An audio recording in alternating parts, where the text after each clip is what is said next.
주시고 주의 크신 은혜가 우리 중에 있게 되기를 간절히 바랍니다.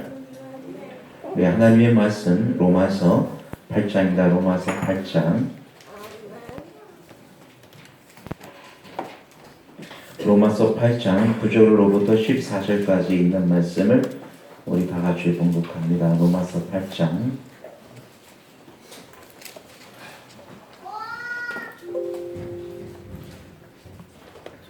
9절로부터 14절까지입니다. 다 같이 봉독합니다. 시작.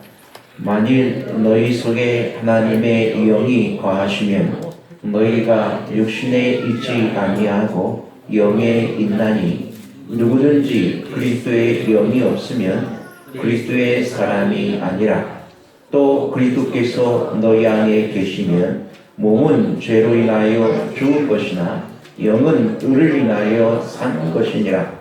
예수를 죽은 자 가운데서 살리신 이의 영이 너희 안에 거하시면 그리스도 예수를 죽은 자 가운데서 살리신 이가 너희 안에 거하시는 그의 영으로 말미암아 너희의 죽을 몸도 살리시리라.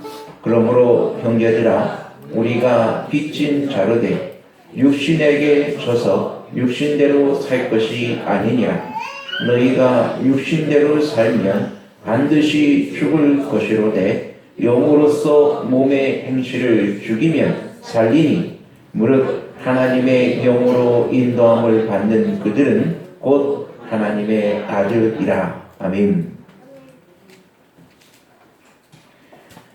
사도 바울은 로마서 8장을 통해서 두 종류의 삶의 있음에 대해서 우리에게 말하고 있습니다.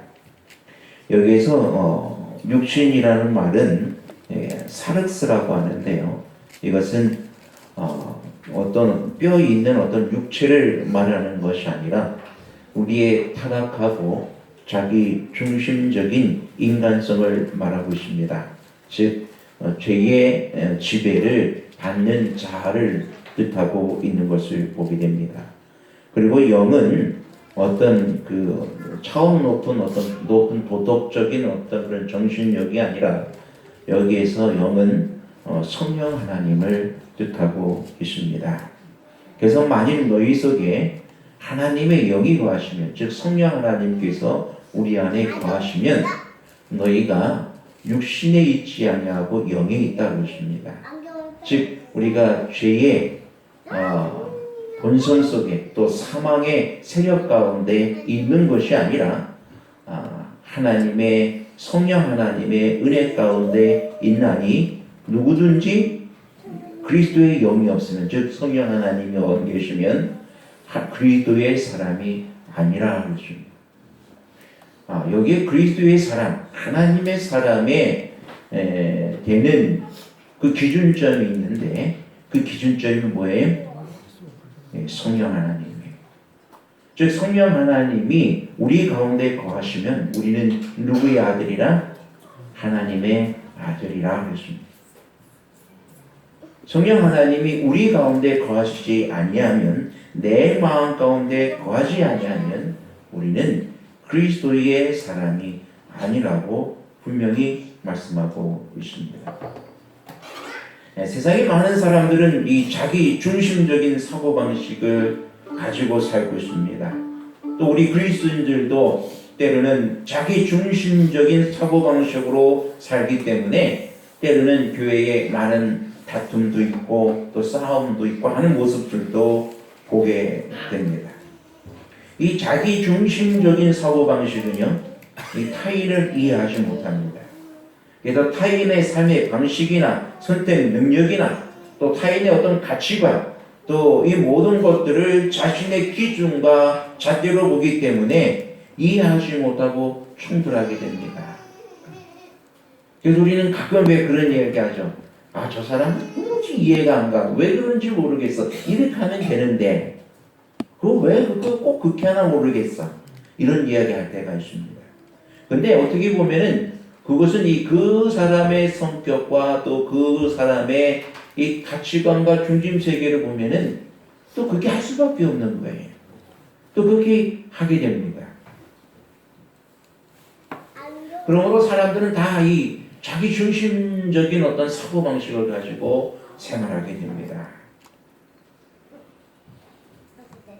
그렇기 때문에 우리 사람들은 서로 많이 뭐가 나 있다 그러죠. 뭐가 나 있고 또 장미에는 뭐가 있다 그래?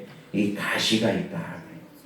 그 가시가 있는 이유는 우리에게 뭐가 있기 때문에 그래요? 자기 중심적인 사고방식, 자기 중심적인 자아가 살아있기 때문에 이런 것들이 있게 됩니다. 그래서 사랑한다고 않으면 서로 어떻게 돼요? 예, 장미를 탁 이렇게 만지면 그 가시에 찔려갖고 아프듯이 이 사랑한다고 이렇게 우리가 서로 안게 되면은 서로가 서로를 찌르기 때문에 아픔을 느껴요. 이게 사랑의 아픔이에요.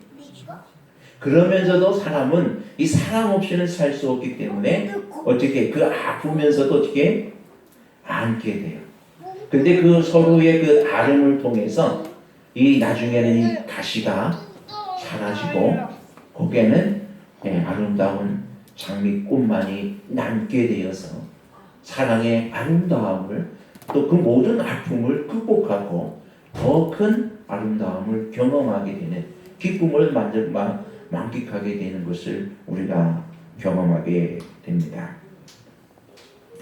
우리 마음의 중심이 어떤 것이 누가 차지하느냐, 즉 내 자아가 차지하느냐, 또 성령 하나님께서 나의 마음의 자리에 있느냐, 이것에 따라서 우리는 많은 차이를 보게 됩니다.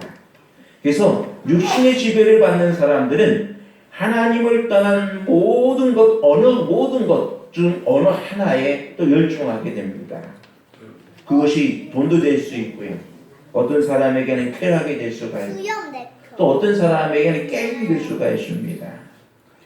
게임에 정신을 못 차린 사람이 있고, 또 어떤 사람은 어떤 스포츠나 또 음식이나 또 어떤 우리가 인간에 살아가면서 우리의 그 욕망을 채워주는 그 취미라든지 또 성적인 쾌락이라든지 정신적인 즐거움과 감각을 마비시키는 그 많은 일들을 다양한 것들에 유혹당하고 열중하고 마음을 빼앗기는 경우가 많이 있습니다.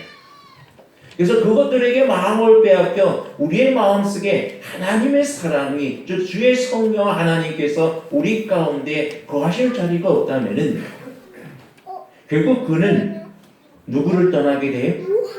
하나님을 떠나게 되는 것입니다.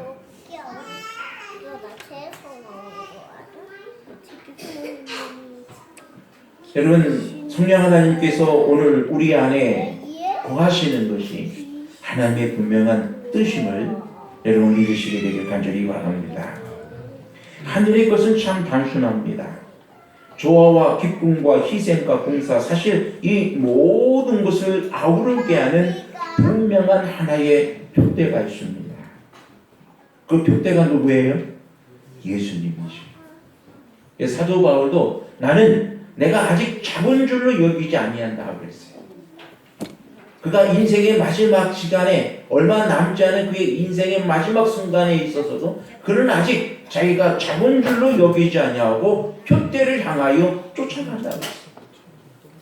저 표대를 향하여 예수 그리스도를 향하여 부르심의 상을 향하여 그는 바로 예수 그리스도를 그의 바라보면서 그 표대만 보고 쫓아간다고 말하고 있는 것입니다. 그래서 성령 하나님은 우리의 모든 시선을 주님께로 이끕니다. 바로 이 사도 바울은 그런 성령 하나님의 조그마한 삶을 살았어요. 그래서 그는 참으로 예수님이 그의 마음 가운데 계시니까, 즉 성령 하나님께서 그의 마음 가운데 계시니까 그는 세상에 있는 모든 것들을 다 뭐로 여깁니까?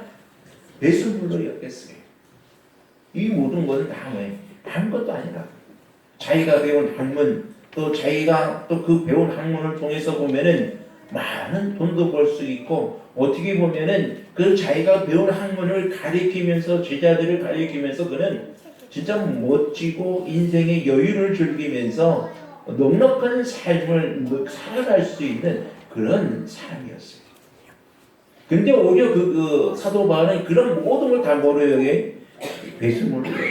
자기의 명예나 또 자기의 돈이나 또 자기의 여유로운 삶이나 자기 개인의 안일한 모든 것들을 다 배설물로 여기고 오직 무엇을만 위해서 우리 하나님의 말씀을 전하는 그 일을 위하여 그의 모든 평생을 다하는 삶을 사는 모습을 우리는 보게 됩니다.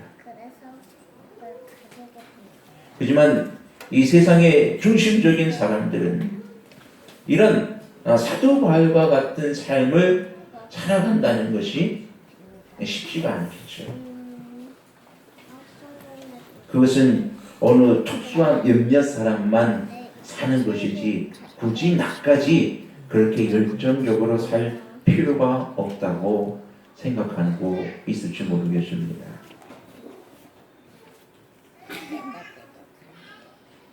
여기 분명히 그리스도의 누구든지 그리스도의 영이 없으면 그리스도의 사람이 아니라고 그랬습니다. 그런 사람은 하나님께로부터 멀리 떠나 하나님과 영원히 분리되고 만다고 그랬습니다. 비록 한때는 죄의 용서를 받은 것이 사실이라 할지라도 또 그의 각박한 정신은 그가 이제 하나님의 용서하시는 사랑을 거절하고 있다는 것을 보여주고 있습니다. 그는 자기 자신을 하나님에게서 분리시켰고 죄의 사함을 받기 전과 똑같은 형편에 처해 있다는 사실을 알아야 합니다. 그는 자신의 회개를 불매십니다. 그의 죄를 마치 그가 회개하지 아니했던 것처럼 그에게 머물러 있다는 사실을 알아야 합니다. 여러분, 오늘 하나님을 부인한다는 것, 또 내 마음속에 내재하시는 성령님을 거절한다는 것은 너무나도 위험한 것입니다. 오늘 성령 하나님은 우리 안에 거하십니다. 성령 하나님은 우리 속에 내재하고 계십니다. 어떤 특별한 사명과 목적을 위하여 성령님께서 내재하시고 또 때로는 큰 능력으로 역사하시지만 회개한 모든 영혼에게 주어지는 복이 있고 누구에게나 보편적으로 주어지는 복이 있는데 그것은 성령 하나님이 내재하고 계시다는 것입니다. 그분이 어디에 계신다고요? 내 마음 안에. 그래서 성경은 우리 몸을 너희 몸은 성령이 거하시는 하나님의 전이라고 그러십니다. 즉 우리 몸은 하나님의 전이에요. 성령 하나님이 거하시는 하나님의 전이에요. 즉 하나님의 성령 하나님은 언제든지 우리 가운데 내재하고 계십니다. 우리가 뭐 하기만 하면 믿음으로 예수 그리스도를 받아들이기만 한다면 하나님은 지금 그 순간 어디 안에 내재하신다고요? 우리 마음 가운데 내재하시는 것입니다.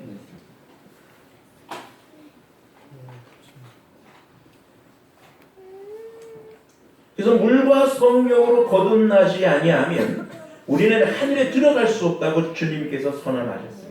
즉 성령 하나님은 우리 안에 내재하셔서 우리로 하여금 새로운 피조물로 분명 다시 태어나게 해주신다는 사실을 여러분 깨달게 되길 간절히 바랍니다.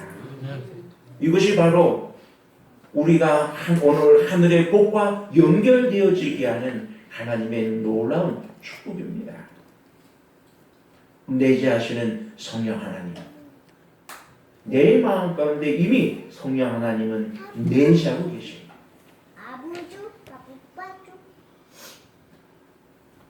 여기 그 다음에도 보면은 하나님께서 그 성령 하나님이 그의 마음 가운데 거하시면은 그가 어떠하다고 그러십니까?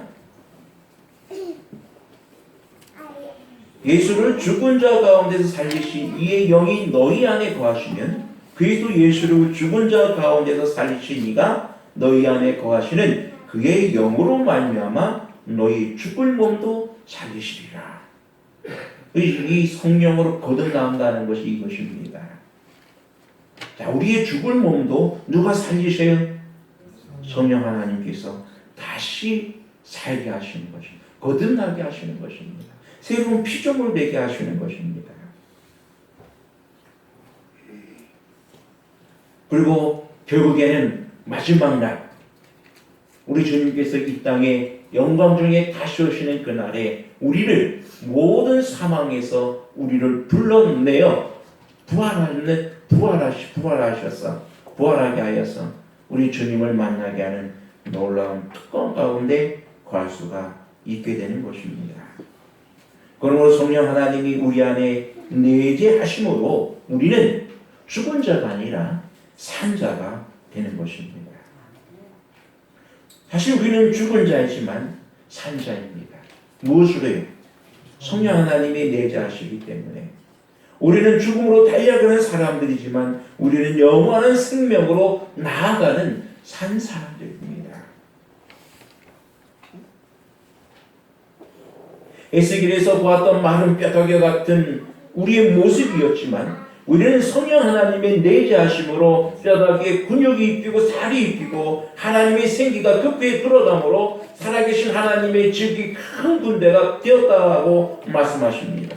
그와 마찬가지로 산자가 죽은 자의 길을 가지 않고 우리는 살아있는 자로서 어떻게 보면은 아무런 소망이 없는 우리들의 삶의 모습이었지만 성령 하나님의 내재하심을 통해서 우리는 하늘의 소망을 갖는 하나님의 자녀가 되는 권세를 받는 놀라운 축복의 역사가 우리 가운데 일어나게 되는 것입니다. 그러므로 오직 주와 함께 행하면 오직 주만 내 안에 계셔서 우리를 하여금 하늘의 아들답게 그리스도인답게 우리의 품성을 건설해 주시는 분이 바로 우리 주님이십니다. 그러므로 여러분 우리 안에 거하시는 성령 하나님께서 우리가 의에 대하여 살게 하시고 하나님의 심판대 앞에 우리로 하여금 거룩한 하나님의 백성으로 서게 하는 놀라운 하나님의 축복을 우리에게 주시고 있음을 믿으시기 바랍니다. 내가 육신대로 산다는 것, 내가 내 마음대로 산다는 것, 어떻게 보면은 참 내 마음의 중심적으로 이기적으로 산다는 것은 내 안의 성령을 거역하는 것입니다. 사람이 모든 죄악은 용서받을지라도 무엇을 거역하는 죄는 용서받지 못해? 성령 하나님을 거역하는 죄는 용서받지 못합니다. 미련한 10처녀 중에 미련한 5처녀가 있죠. 또 거기에서 미련한 5처녀와 거기에서도 슬기로운 5처녀의 분명한 구별점은 무엇이 구별되었습니까? 등잔에 무엇이 있고 기름이 있고 없고의 차이입니다. 슬기로운 처녀들은 분명 그 등잔 속에 기름을 가졌습니다. 그것은 성령 하나님입니다. 하지만 미련한 5처녀에는 그의 기름 등잔불에 기름이 없었습니다. 즉 그들의 심령 속에 성령 하나님이 내재하고 있지 못하고 있다는 것입니다. 즉 겉으로는 누구를 기다렸지만 예수님의 재림을 기다렸지만 그는 이미 누구의 아들이 아니에요? 하나님의 아들이 아니에요.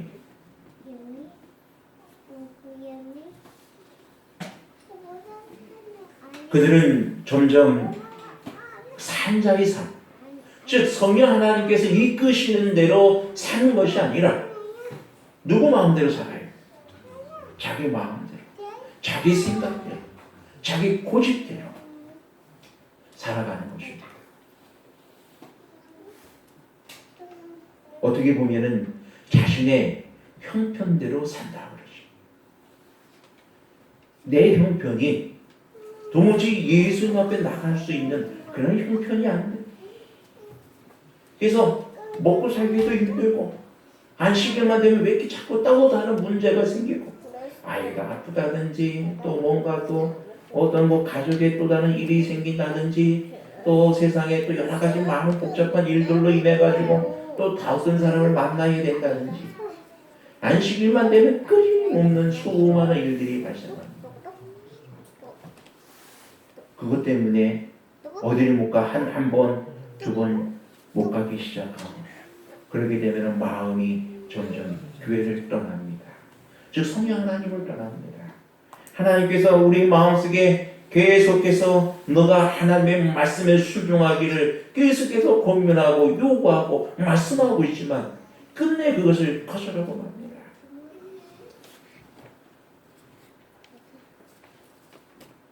또 때로는 하나님의 말씀에 대해서 계속 읽을 것을 권면하고 하나님의 말씀과 또 예언의 말씀을 계속 보아야 한다는 것을 계속 우리가 권면하여 듣지만은 우리는 때로는 하나님 말씀도 일주일에 거의 쳐다보지도 않아요. 기도도 거의 하지 않아요.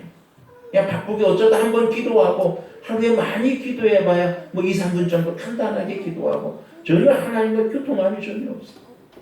세상에 바쁜 일에 얽매이다 보면 우리는 어느덧 내 마음속에 세상 일로만 가득하게 되고 하나님에 관한 모든 것들은 내 마음속에서 점점점 멀어지게 되는 것입니다. 그래서 어떤 때는 교회 나가는 것도 그냥 마음에 짐이 듭니다. 교회 나가기가 싫어지는 것입니다.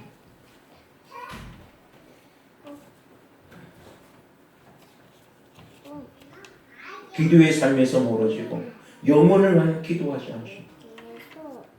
여러분 영혼 구원을 왜 하라고 하는지 아십니까?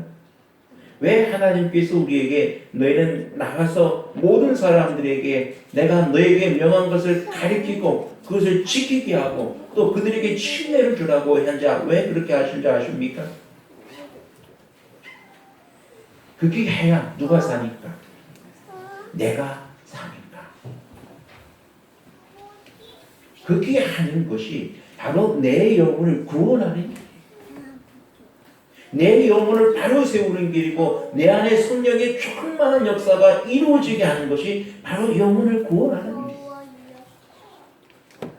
길이에요. 영혼에 대한 관심이 전혀 없으면요 성경 말씀에 대해 관심이 없으시고 기도하는 것도 훨씬 덜하게 되고 또 교회에 대한 뜨거운 열정도 기쁨, 교회 가면 뭔가 큰 기쁨도 있어야 되는데 그런 기쁨이 점점 사라집니다. 그래서 교회 가서 그냥 예배만 드리고 있는 것이 왠지 무의미해져야 아무런 기쁨이 없이 그냥 앉았다만 오는 그런 신앙생활이 되어버리고 말아요. 영혼을 왜 기도하는 게 없다면요. 내가 뭔가 영혼을 위하여 관심을 가지고 한 영혼이라도 그가 하나님의 말씀 가운데 바르게 서고 그가 침례받고 그가 집사가 되고 장로가 되고 이 교회에 큰 어떤 기둥이 되는 어떤 그런 모습을 이렇게 보는 것을 누가 보고 있다면 그것은 그 사람에게 놀라운 축복을 경험합니다. 내가 침례준 영혼이 내가 인도한 영혼이 오늘날 집사님이 되고 장로님이 되다. 여러분 그 사람 때문이라도 나는 더 어떻게 해야 돼? 더 열심을 내게 돼. 그 사람에게 뭐하게 하지 않라고? 실망시키지 않아요. 그런데 여러분 오늘 우리에게 영혼에 대한 전혀 관심이 없다면 그것은 오늘 내 자식 스스로를 선녀에서 떠나게 하는 거예요.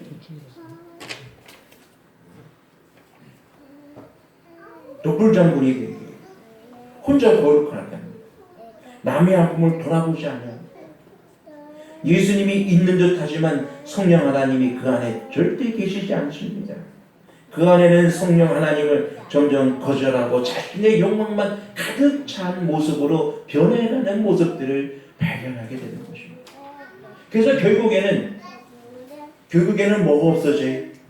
기름이 다 없어지고 거기에는 빈 등잔만 되는 것입니다. 그래서 영혼을 구원하라는 그 이유가 바로 누구에게? 나에게 뭐를 채우는 거예요?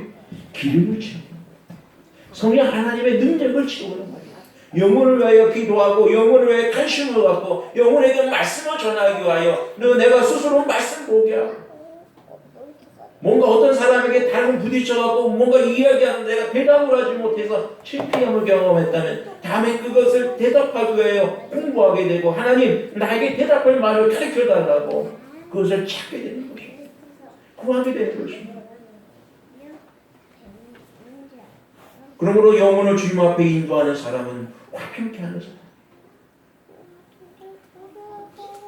여러분 영혼을 주님 앞에 인도하고자 노력하게 될 때에 그 사람은 다른 사람에게 영혼을 인도하는데 내가 싸우는 모습을 보여줄까요?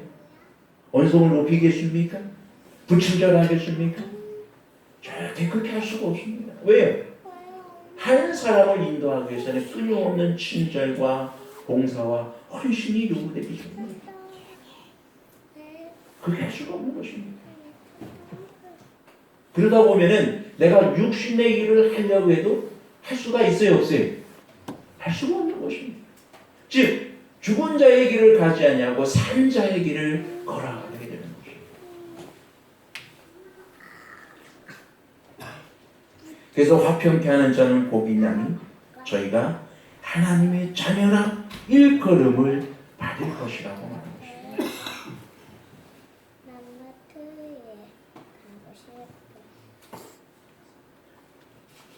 평화의 여신이 바로 그들이 하늘과 연결되어 있다는 것을 증거하고 있습니다. 그리스도의 달콤한 향기가 그들을 두르고 있습니다. 생애의 향기와 품성의 아름다움은 그들이 하나님의 자녀라는 사실을 세상에 드러내는 것입니다. 사람들은 그들이 예수님과 함께 한다는 것을 알게 됩니다. 그래서 사랑하는 자마다 하나님께로 나서 하나님을 안다 것입니다. 누구든지 그리스도의 영이 없으면 그리스도의 사람이 아닙니다. 오늘 내 마음 가운데 성령 하나님이 안 계시면 우리는 하나님의 사람이 아닙니다. 여러분, 우리가 이 세상에 살면서 참으로 우리의 모든 삶이 죄악에 죽을 그런 어떤 내 마음의 욕정대로 욕망대로 내 자기 중심적인 사고방식으로 사는 것이 아니라 내 안에 내재하시는 성령님의 말씀에 따라 그분이 인도하시는 대로 살아가게 되기를 주의 이름으로 축원합니다. 하나님께서 우리와 함께 하시고 주의 거룩한 능력이 우리를 붙잡아주고 있음을 여러분 확신하시면서 오늘 성령 하나님께서 우리에게 무엇을 원하시는지 그 음성에 순종하며 따라갈 수 있는 우리 모두가 되길 바라면서 말씀을 드립니다.